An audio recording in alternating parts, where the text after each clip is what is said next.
Okay, welcome everyone again. And today our speaker is Kirsty Wales. Kirsty is an award winning clinical massage therapist specialized in oncology massage, scar therapy, and manual lymphatic drainage. She works extensively on individuals living with beyond cancers and those who are recovering from surgery and long term health conditions. Based in Aberdeenshire, Kirsty provides tailored evidence informed therapies designed into comfort, mobility, and recovery. Her work focuses on supporting the body's natural healing process, including reducing swelling, improving movements, and easing the physical and treatments. Let's just get Christy also delivers professional training for therapists across the UK for the raising standards in safe and effective massage therapy for people with serious health conditions.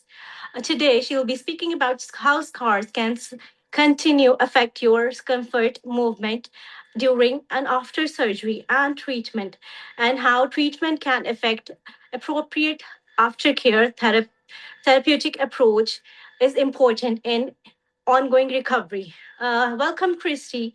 I'll be handing over to you now. Hello. Thank you very Hello. much. I do quite a lot, don't I? Oh, goodness, when you start reading it like that. First of all, thank you very much to Cancer Care Parcel for inviting me to come and support you this evening, but also inviting me back because I did a webinar with them about 18 months ago, which you'll find on the platform, which was all about the lymphatic drainage. So if you want to go and have a look at that, then I thoroughly recommend it. So basically, this evening we're going to be talking about scars, how the things that I use in clinic with my clients and how they may be able to help you. I'm more than happy to answer any questions that you've got. I think we're going to put them into the chat, and then between Sahar and Shara, they will monitor them, and I will answer them probably at the end of the session. So yes, let's get started. First thing, just to say, as a bit of a disclaimer, that obviously you need to discuss with your medical team if you are going to change anything or adapt anything, just to be on the safe side of things. The practical skills that I'm going to show you are something that you can do at home. But if you've got any concerns, then obviously just chat with your team before you start to implement them. Okay. So this is the tech bit that fingers crossed, is going to be okay. I'm going to try and share my screen. I need to share. There we go. And this all worked when we tested it earlier, so hopefully it's going to be fine. There we go. And we need this one. Right. Can you all see the screen saying beyond the scar, Yep. supporting healing movement? Yep. Fab. It's good. Okay. Cool. So that's what we're here for this evening. And there's a wee welcome from me. You're in the right place. If you want to understand your scar and care for it a bit better, you want to improve your movement, you're looking to support recovery, and more importantly, feel more like you again. They're the sorts of things that we're going to be talking about this evening. So by spending time tonight, I'm going to try and give you 3 practical things that you can do to improve your scar, improve your movement, reconnect with your body, and improve movement and reduce any restrictions. Often we see that, it may be that you've had some radiotherapy across the shoulder area and it's a bit more difficult to extend that arm. So there's a few things that we can look at to try and improve that for you. Okay. So you might be thinking, oh, I don't really like touching my scar. It feels strange. It doesn't feel like me. We're going to talk about that. Movement's uncomfortable. I'm worried that I'm going to make things worse by forcing it. I'm going to have a wee chat about that. And healing isn't just about the scar.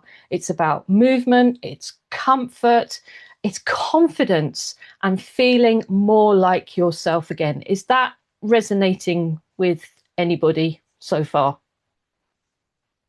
Yeah. It might be that your scar is quite new, or you might have an old scar.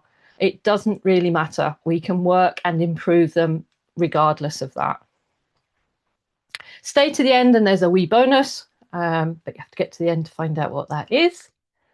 You're not in the right place if you were hoping I was going to give you a miracle cream that will fix everything overnight, because that doesn't exist. You're hoping that I could tell you to go and lie on the sofa for 6 months and watch Netflix. That doesn't work on its own either. And you're looking for a magic wand. Sadly, I've looked in my bag and there aren't any magic wands, but there are practical things that you can do that will improve your scar. So a little bit about me. I've been in the health and wellbeing sector for over 20 years. As Sahar very kindly said earlier, I'm an award-winning clinical massage therapist. I specialise in this field. It's become my niche. I work with people every day that are either going through cancer, have been through cancer, or surgeries for whatever reason. And this is my thing. I just love it. I warn you, I get very passionate and very animated about what I'm doing. So I'll be waving about. And I've got a few things that I use in clinic as well to show you, to make it a bit more interactive and a bit more interesting.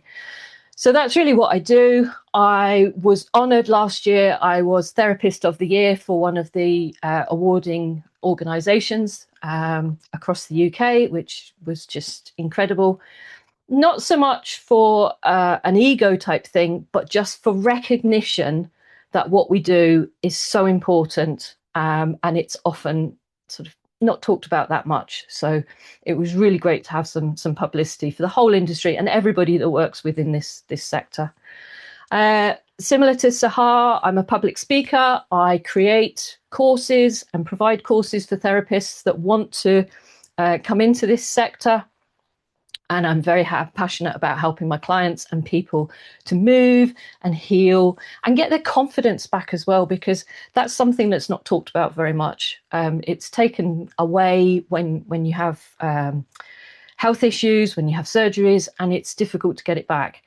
So I believe that recovery is more than just an incision that's healing. It is about helping you to find yourself and feel like you again, even if that's a slightly new you compared to where you were, but it's a whole package that needs to be addressed. So that's where I'm from. So let's start rebuilding confidence. Okay. And what do I mean by that?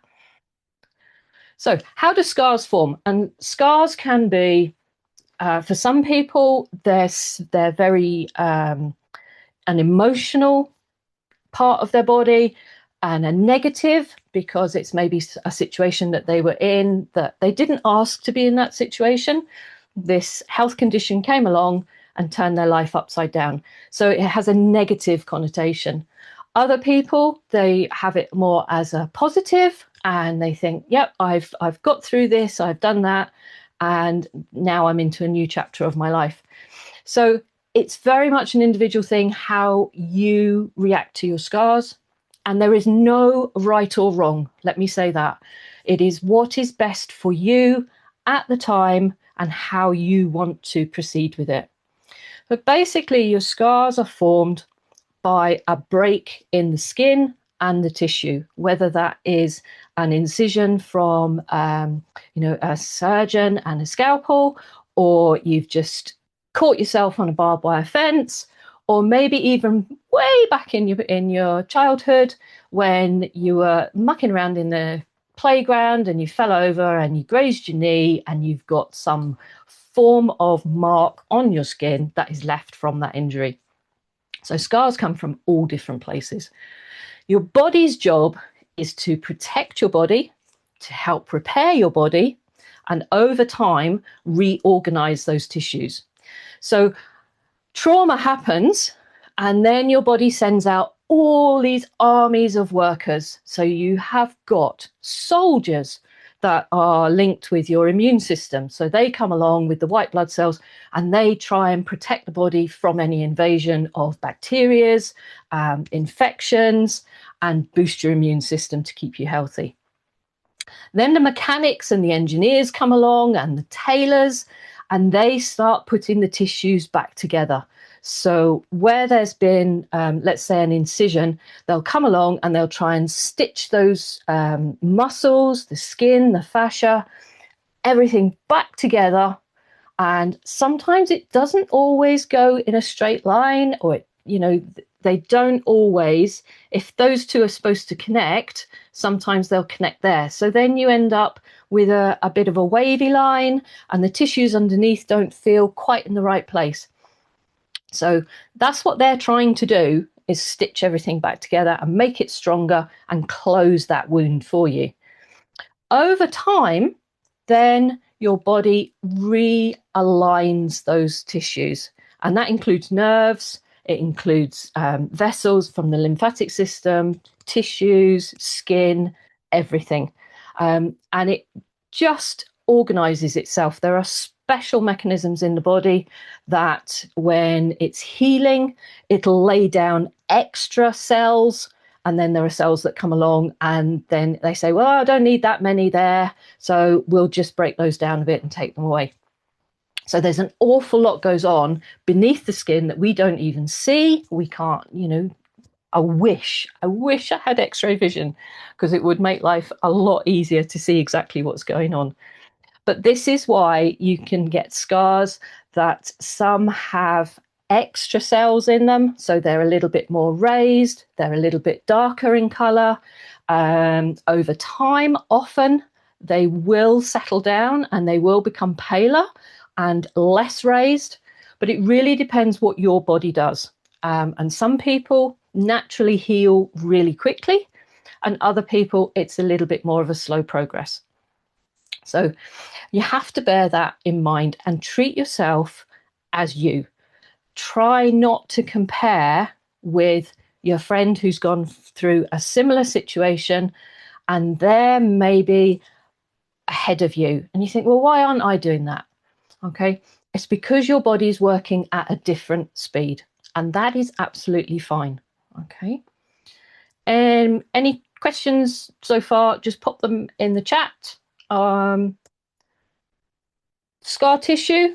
Scar tissue is thicker tissue than you started with. Okay, so you've had this break, whether, as I say, whether it's from surgery or whether it's from an accident or an injury, and that scar tissue is thicker and less elastic than your normal tissue.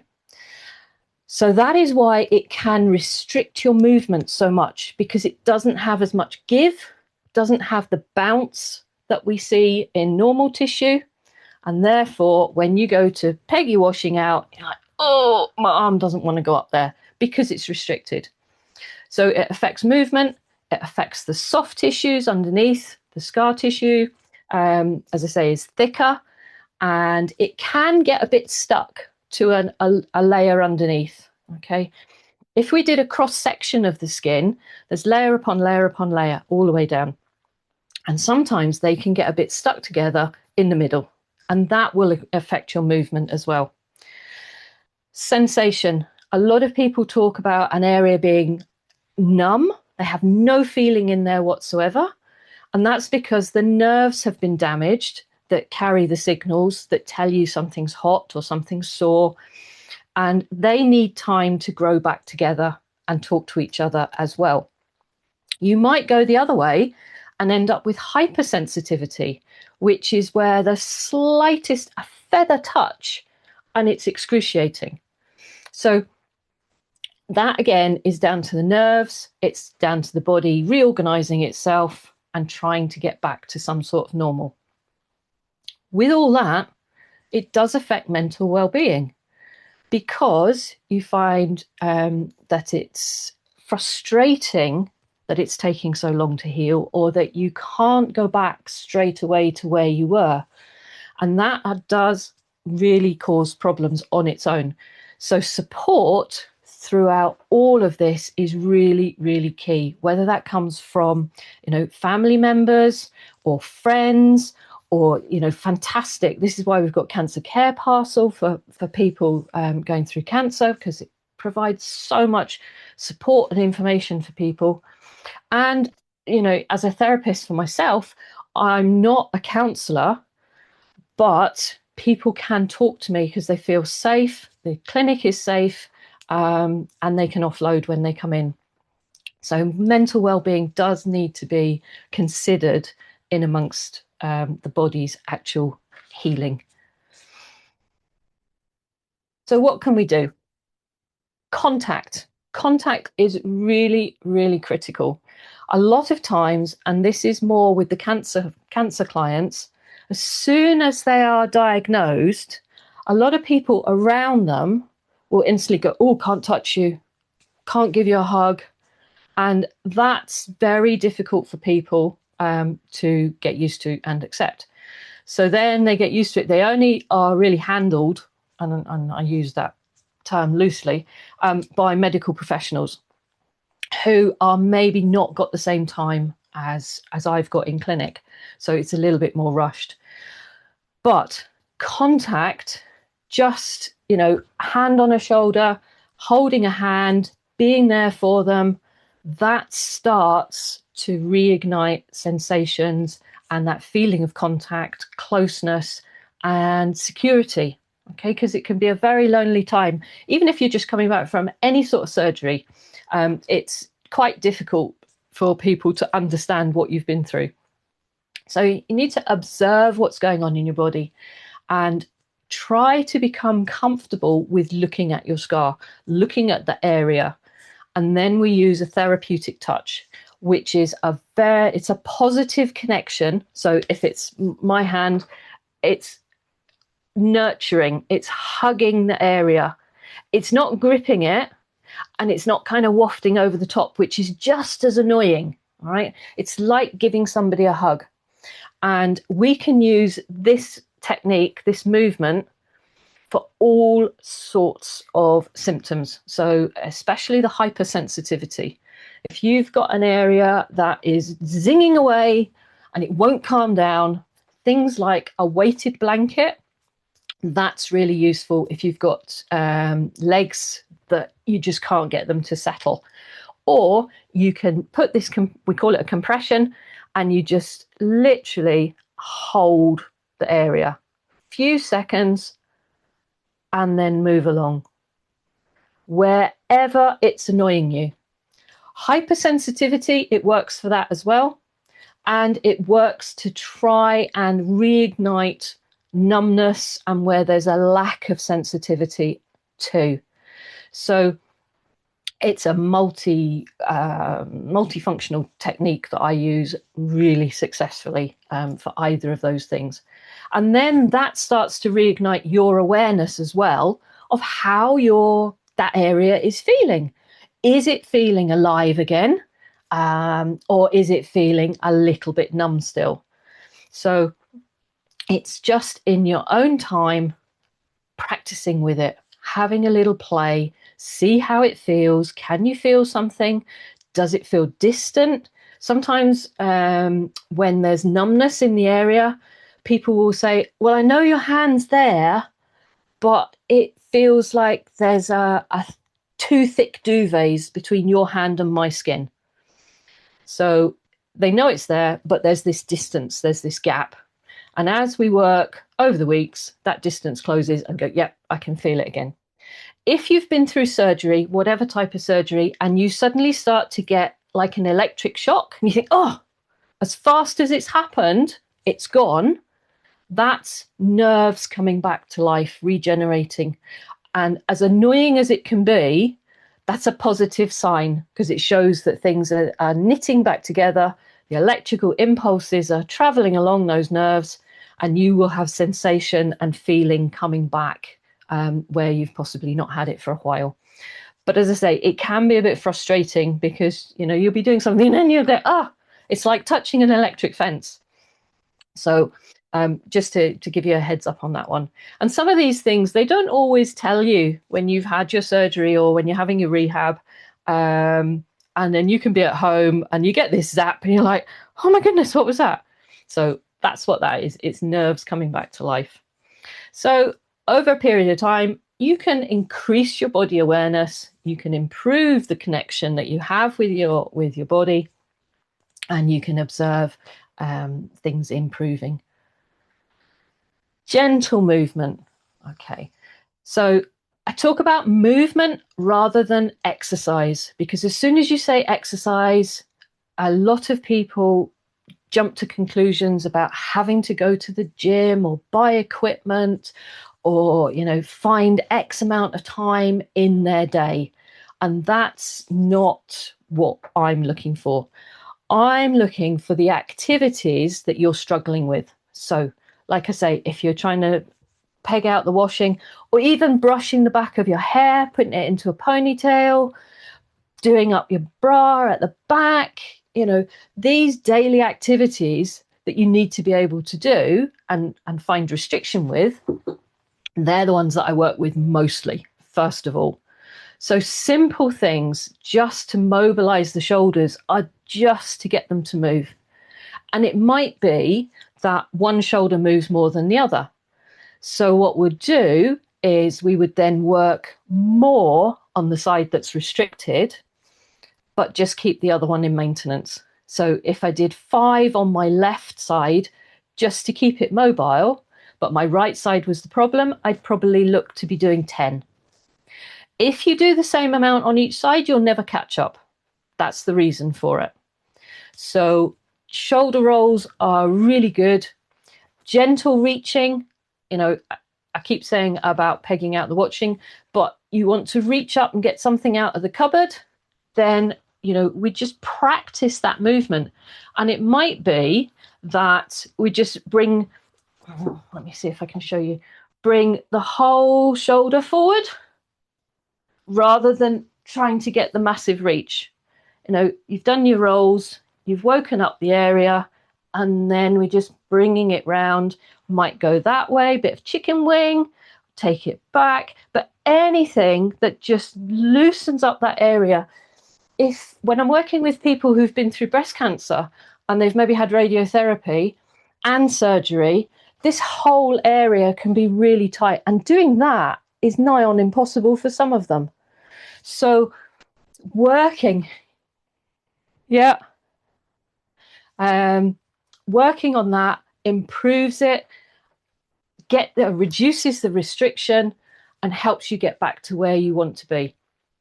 So, excuse me, that's what I mean by gentle reaching. And it's the same with the legs. If there's something restrictive in the abdomen and it's restricting the leg movement, then we work through similar principles. Just hip circles, loosen out, mobilize the joint, and then get some stretch into it. Breathing with movement, even just sitting and thinking about your breathing.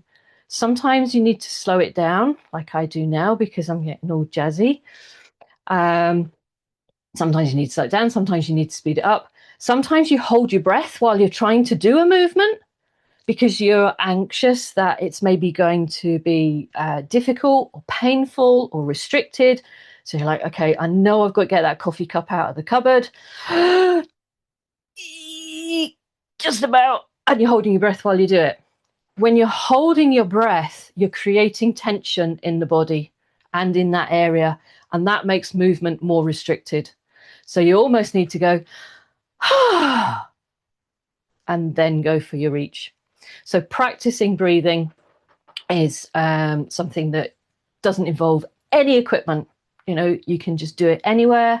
Nobody needs to know what you're practicing, but it might be something that you want to look into. So there are a few of the things. It's all about mobilizing and then getting that range of movement back into where it needs to be for you. For some people, they don't have tall cupboards. I have a friend who is she's not very tall, and she doesn't mind me saying that.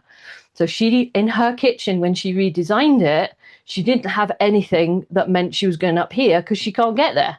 But she's got loads and loads of storage lower down, which for me, as quite a tall person, is more annoying because I have to keep bending down all the time to get stuff out of her cupboards. So it's what is personal, what works for you. And that is the key to any of this rehab. Your daily recovery habits. Now, hydration is really important. All those tissues I was talking about earlier, a bit like a layer cake, they all need fluid between them in order to slide and glide over each other and give smooth, seamless movement like a ballet dancer. What we find is if the hydration, you're dehydrated, those layers get stuck and it makes it more difficult to get that movement. If you think about cling film and you've got something wrapped in cling film and something else wrapped in cling film, it doesn't always slide over the top of each other. You pick one piece up and the other bit comes with it. And that's what's going on in some of the tissues in the body. So we found that there's normally a layer of fluid between those cling films. And the cling film is there to protect whatever tissue it's wrapped around, whether that's muscle, whether it's part of the fascia. It doesn't matter what it is. We all need to be more hydrated than we are. So hydration, just a little bit. We're still talking about 2 litres, preferably of water a day. Those of you that have had scans, you will have had to drink, a couple of litres of water before you go and have it done, so that they can see what's going on. But we're still really hanging around that 2 litre a day mark. Every time you exhale, you lose moisture, hydration from your body. When you're going to the toilet, you're losing moisture. It was really warm up here today, and I went out for a run and I was much more sweaty than I normally am. Again, that's a loss of hydration. So it needs to be replaced regularly throughout the day. Your body's preferred fuel, hydration, is obviously water. Now, it doesn't matter where it comes from, whether that comes from tap water, bottled water, fizzy water, plain water, it doesn't matter. All right. Just get that water into your system if you can. You can flavor it yourself, put some, citrus in there, put strawberry in there, put cucumber in there, anything that you like the flavor of. If it's going to encourage you to drink more fluid, it's going to help your healing and your movement. It also, when we get dehydrated, we get a bit fuzzy headed and we're like, oh, what was I going to do? And oh yeah, I went, no. So that's another reason for the hydration having such an effect on the body. As far as caffeine and fizzy drinks go, fizzy drinks probably the bottom of the list. That's the one we want to avoid the most. You will find conflicting evidence that says some caffeine is okay and other evidence that says caffeine actually draws fluid out of the body. So it depends who has created that evidence. What was their research? Why were they doing it? And generally, they want to sell something at the end of it. So just be aware if you're reading stuff, just have a little think, what's behind this? What's their agenda? If you're drinking herbal teas, that's fantastic because it's another source of flavoured water. I would try and avoid buying sweetened waters that you get in the supermarkets. Just make your own. Whichever fruit or vegetable you like, just put it into your water and you'll get the flavour and you'll get the vitamins and the minerals that are in there as well. So cut back on, if you have 6 double espressos a day, that's probably not your best choice. But if you can then balance it by having even more water, then you'll have, a better balance with it. But just watch the caffeine intake. Nutrition, choose the best products that you possibly can, that you like. It's all very well people saying, you need to have this, this, this, and this. If you don't like it, you're not going to eat it. So what's the point? find what you like. And as part of your recovery from surgeries, protein is really important because that's one of the foundations of the repair for the cells. It's one of the main ingredients that the cells are made of. So you need to have some good quality protein in your diet every day, and more than you would normally have if you hadn't had surgery. Then you've got your 5 a day with your fruits and your vegetables to get your vitamins and your minerals and your fibers, and little portions.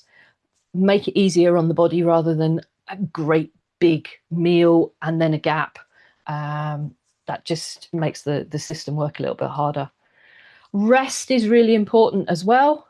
So if you're recovering from surgery and it's 11 o'clock in the morning and you're just like, I'm just dead beat, give yourself permission. Go and have 40 winks. Have a little sleep if you need to.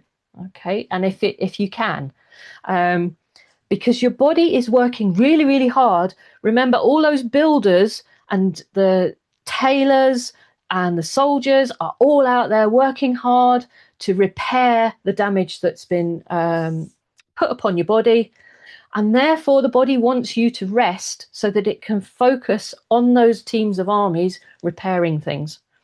An analogy would be when you've had a really, really big meal and you sit down afterwards and you can feel that sleep coming along and you're like, oh, I'm so full up. I just want to go sleep. That's your body taking control and saying, I'm going to put you to sleep now so that I can work on your digestive system and everything that you've just eaten. And I don't want you running around and doing other things. So I'm kind of just going to make you have a wee sleep. And it's the same with your repair process. You'll have, spells in the day where you're, hey, yes, I can take on the world. And then you'll be like, oh, I'm absolutely floored. So rest, little spells of rest as of when you need to, if you can, is going to boost your healing and improve your recovery. Along with that, in balance, is the movement. Remember right at the beginning, I said, I'm not giving you permission to sit on the sofa for 6 months and watch Netflix. It's a balance of movement and rest and all these things on this slide. And movement might just be that you need to go out the front door, walk along the road for 5 minutes, turn round and come back. That might be enough for you on that day if it's quite soon after your surgeries. If it's later on, it might be that you can go half an hour, or you might get back once your incision is closed and the scabs are gone, get back into the swimming pool if swimming is good for you. Any sort of movement is going to improve your recovery and getting back to what you were wanting to do. And support, that I mean is from your family, from your network. Find your person and let them help you. And you might find that it's difficult to ask for help sometimes. So if you're struggling with that, leave them a note, write them a letter, send them an email. And support can be somebody doing the shopping for you or putting the shopping away, because bending and lifting straight after surgery is not ideal. You're really looking sort of 6-8 weeks down the line before you should be lifting heavier things and doing things like that. Getting somebody that will take the children to school for you, that is support, because then in the morning you don't have to rush and you're not, getting stressed about it. It's things that people don't always think about that really gives you the support, checking in with you, making sure that you're doing okay, popping in. It's that message when you don't expect it. It's not just somebody buying you a bunch of flowers and saying, oh, but you're through your surgery, you're fine now. That's not understanding what you are currently going through. So keep an eye on those things as part of your daily recovery. And again, you're building them into your existing life. I'm not suggesting that you have to find 2 hours a day to go and exercise and you have to eat, certain foods. Not at all. I'm just trying to give you some ideas of what you can build into your current lifestyle to improve your healing and get you back to where you wanted to be. So the therapeutic touch, it isn't about changing tissues. It's about helping people to recover, get back to where they wanted to be, and doing what they want to do, and feeling like them, feeling like you again. Okay, because you have this person, then you have this situation, and then that person, they don't always feel like they did at the beginning. So it's then that transition to either find the new you, or go through these steps to get back to as close as you want to be as possible, depending on the situations that you've been in. As I say, unfortunately, there isn't a magic wand that I can wave that will just transport you back and speed everything up. Healing is very much at your body's pace, as frustrating as that can be. And it is like a roller coaster. You can have spells where you think, oh yeah, this is great. Look, I can do this again. And then you go down a little bit and you're like, oh, but why am I down here? It's normal. It happens. I say accept it. But just don't beat yourself up and don't compare yourself. A lot of, what am I getting at the moment? Aesthetic surgeries, and they have these group chats, and somebody will put on the group chat that, oh, I'm doing this. And that's great, but it can have a negative impact on somebody else, because somebody else will be going, well, I can't. So what's wrong with me? So just be careful if you are in situations like that and group environments. So that's great, but you don't know the whole story. And I don't know the whole story when a client comes to me until I've done that initial consultation and I get the whole history. I find out what led them to the situation that they're currently in, why they've come to see me. Then I can work out how I'm going to help them best. And sometimes I can't always help people. There's for different reasons, but I will tell them and I will signpost them to somebody else for them to go and get the help and the support that they need. So there's lots of support out there. Specifically looking at cancer, how are we doing? Not too bad for time. Otherwise, Sahar and Shara are going to be sitting there going like this, winding it all up. So we're okay. With cancer treatments, some of you will know this. I'm not here to tell you, teach you to suck eggs, but the fatigue can be awful. And it just goes on. You'll have body changes that reduces your confidence, and it affects your emotional recovery as well, because there's this thing that invaded you. You didn't ask for it. You didn't sign up for any of this stuff that's going on now and all the treatments that you've possibly had to go through, but you're on the other side. And that is how we're going to get you healed and get you back to doing what you want to be doing. So the fatigue can come from the illness itself. It can come from the treatments that they put you through, whether that's the chemotherapy or the radiotherapy and the medications, and all those things together. Therefore, it's compounded. You may lose your appetite. That, again, makes you more tired because you haven't got the energy coming into your body. So your body is lacking some fuel. The changes, excuse me, depends what it is, maybe from surgery. And as I said earlier, those tissues haven't necessarily knitted back together as well as they could have done. And you can end up with unevenness, lopsided. Some mastectomy scars can be a little bit restrictive. Some of them, scars, whatever type of scar is, to me, is beautiful. I just love them. They are fascinating. Where the surgeons have made their incisions, have they gone this way, that way, blah, blah, blah. And I try and trace it back so that I can then work to reduce those restrictions. So the other body changes are maybe, as I just said, a mastectomy. That's a massive thing for anybody to lose part of their body through this invasion a health condition. So you have to deal with that as well. And that changes how your clothes fit. It changes, how you carry yourself.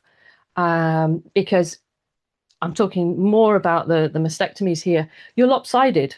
You've got more weight on one side than you have on the other. And that affects your posture, which then affects, possibly your back. You get backache, how you move.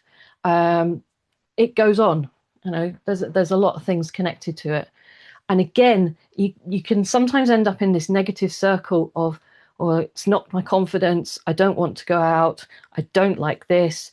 I don't like the way I look. And it just goes negative and negative. So it's part of my job to try and stop that and get it back into a more positive circle. And then the confidence grows and you become happier with going outside, seeing people, not hiding away. And that improves your confidence. And so it grows and grows and grows. And built into that is your emotional recovery as well and your mental well-being. And that's where I signpost people off if they need extra counselling and extra support that I am not qualified to give them. Physical hands-on stuff, I can do that, no problem at all. And I'm good for listening. But then if there's something that I pick up on, and whoever you work with, they should do that as well and say, okay, how do you feel about seeing somebody, talking to somebody, having some extra support? And it might be that you're not ready for that at that time, but a few weeks down the line or a few months down the line, you go, actually, yes, I'm ready to talk to someone, because you will process the situation that you've been through in your own time. A lot of clients say to me that, they go through the whole diagnosis, treatments, surgeries, radiotherapies, the whole journey. And it's only when they come out the other side that it hits them what they've been through. And often it's at that point, once they've processed it, that they then need the extra support, or they're ready for the extra support. So it's like adrenaline has just kept them going on this treadmill of cancer treatment. They're often told where to be, what time, what's going to happen, and they don't have a choice in that. So get to the other end and then go, blimey, yeah, that was quite tough. And I don't mean that in a belittling way. Please don't think that. But it's just what I see in clinic, and it's really difficult, but having things in place to know where to go, who to talk to, or this is normal. This is not me, something strange happening to me. It is all part of the process. You see it with, I see it with emergency C-sections as well, because that person wasn't prepared to have surgery. They didn't know it was coming, and bang, they've got, a C-section, possibly against what they were planning for. And that is emotional and trauma as well as a scar. So there's an awful lot more to this than just looking at healing the skin and the tissues. It isn't about getting back to you who you were. Sometimes it is, sometimes it isn't, but it's learning to be comfortable, capable, and feeling like you again. Okay. These are the best healers, right? Patience and time. Recovery takes time. We can't rush it. But they are the most difficult things to practice. Being patient, giving your body time to do its own recovery and repair system, and you want to get going again because you're feeling great, or, and you're just like, oh, come on. But the thing to remember is you see your scar and the tissues every day. So you don't always see the tiny improvements that I'll see when someone comes into clinic, because I go, it doesn't look any different. And I go, that didn't look like that 2 weeks ago, 4 weeks ago, 6 weeks ago. And with client consent, we always take photographs and we go, right, this is what it looked like a month ago. This is what it looks like now. And they go, oh, Yeah. Okay. So some of the things that are quite useful to use that I use in clinic, I don't know how well this will show up, but it's a little ruler and it has colours on it. And at the start of the journey, it's normally quite dark red coloured, the scar and the tissues around it. And then as it heals and time progresses, it becomes paler. And we can log the date in the boxes underneath.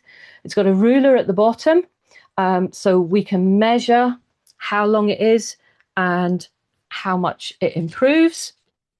And if anybody wants any of those, then just let me know and we'll arrange things to get sent out. So things like that make a difference. As I say, because you see it every day, you don't necessarily see the changes, or you might feel them, but you don't necessarily see them. And as people, we are very visual. So patience and time are the most difficult healers, but they are the best ones as well. So takeaways from this: if you do anything you do is better than nothing. So going back to your hypersensitivity, if you've got an area and you just give it a wee hug, it will help to calm it down. And you can do that on any body part. You know, I have clients that have facial surgery and they can just give it a wee hug and it just helps to either re-engage the tissues, connect with the tissues, or just to calm down that nervous system. And if they can't do it every day, they do it 3 times a week, that's better than doing nothing. Obviously, if they did it every day, that would be better than doing it 3 times a week. So I always try and keep things into perspective for people. What can you manage? Well, I'm going on holiday next week. Okay, so do more before you go away, do a little bit while you're away, and then do a lot more when you come back. And enjoy your life, enjoy your holiday. You know, I am not the scar police. You must do this, you must eat that, okay? Because that is not realistic. There's ideal, there's realistic, and if you're somewhere in the middle of that, you're doing a fantastic job. So be kind to yourself, but be as consistent as you can. If you do it one day and then you don't do it for a month, not ideal. If you can do it, you know, once a week, Sunday night, part of your routine, do it on a Sunday night, and get support. You do not need to be alone going through any of this recovery and healing journey. The other things that you can do are, let's talk about that restriction. You can, I don't know how well this is going to work, but just little circles on the area where it feels tight. And the pressure that you're applying is, we're currently talking about eyeball pressure. So we're not leaving dents and fingerprints, and we're not skimming over the top, being tickly and annoying. It's just that nurturing sensation. If any of you are pet lovers and you stroke your dog, it's that kind of pressure, and it's slow and it's deliberate. I have to be very careful these days about what you can say and what you can't say. But I always remember my grandmother, she used to just stroke the top of my head when I was a child. And it was just so lovely. But that might not be politically correct to say that these days. But that's what I'm trying to get at. Okay. Just be gentle. So you find your area wherever it is, if it's your leg, your elbow, your neck, and you just give it some little circles. That will help to soften up the tissues and improve that movement. So what else have we got? You're still with me. Well done. There is a discount code that you will get access to, which takes you, gives you money off products and things on my website. And if you want to be part of my world, there's a QR code. You can join my email list. I do not spam people. There's a newsletter, information, blog, that kind of stuff. And there's a link through there. My contact details are on the bottom.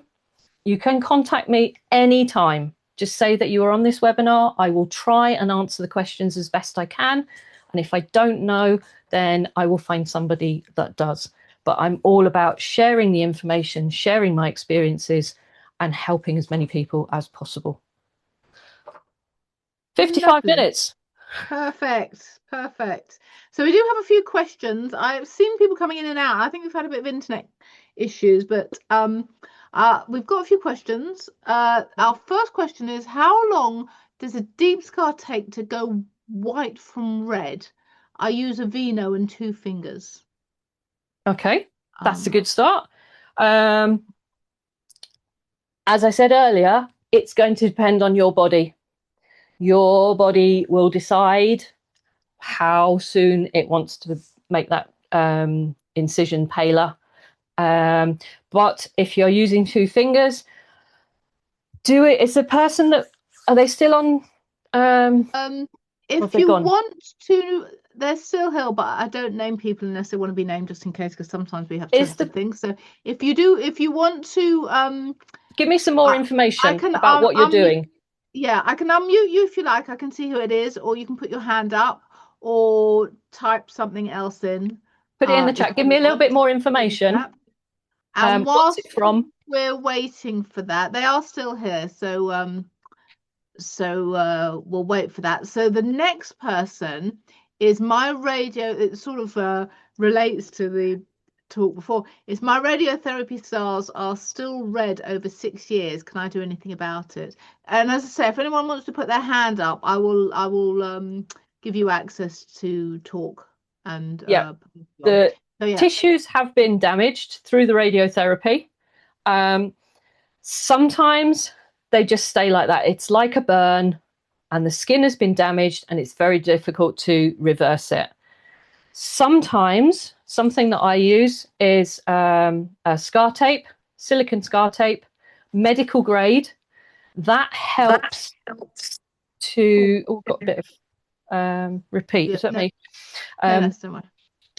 That helps to moisturize the area and can sometimes help to reduce the discoloration, if you like. But you need to consider it's basically a burn. So it is very difficult for the skin to regrow with a more normal color. But if you do a little bit of compression work, a little bit of self massage, moisturize it. Aloe vera products are really quite good for burns. And there is, I've got one here. This one. It's called All Hydron, and it is a burn cream. They use it in the NHS as a burn cream, and it is very good for radiotherapy, post-radiotherapy, even years afterwards, and it does help to improve those tissues. So that might be something that you want to think about. And again, if you want any of this information, either pop in the chat and we'll copy the chat and I'll get back to you, or you can message me directly. I don't mind. Fabulous. I actually, on a personal note, I still have red marks from my radiotherapy scars. So I'm going to have a look at that. And I'm still stiff as well. So I'm going to do some exercise. And in fact, the next question is I'm still stiff after 4 years. Can I do anything about that now? Yes. It's never too late to get some improvement.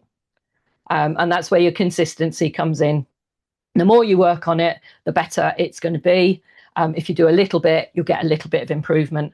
But just depending where it is, if it's a shoulder, then, as I say, that mobilization, just get it moving in all different directions.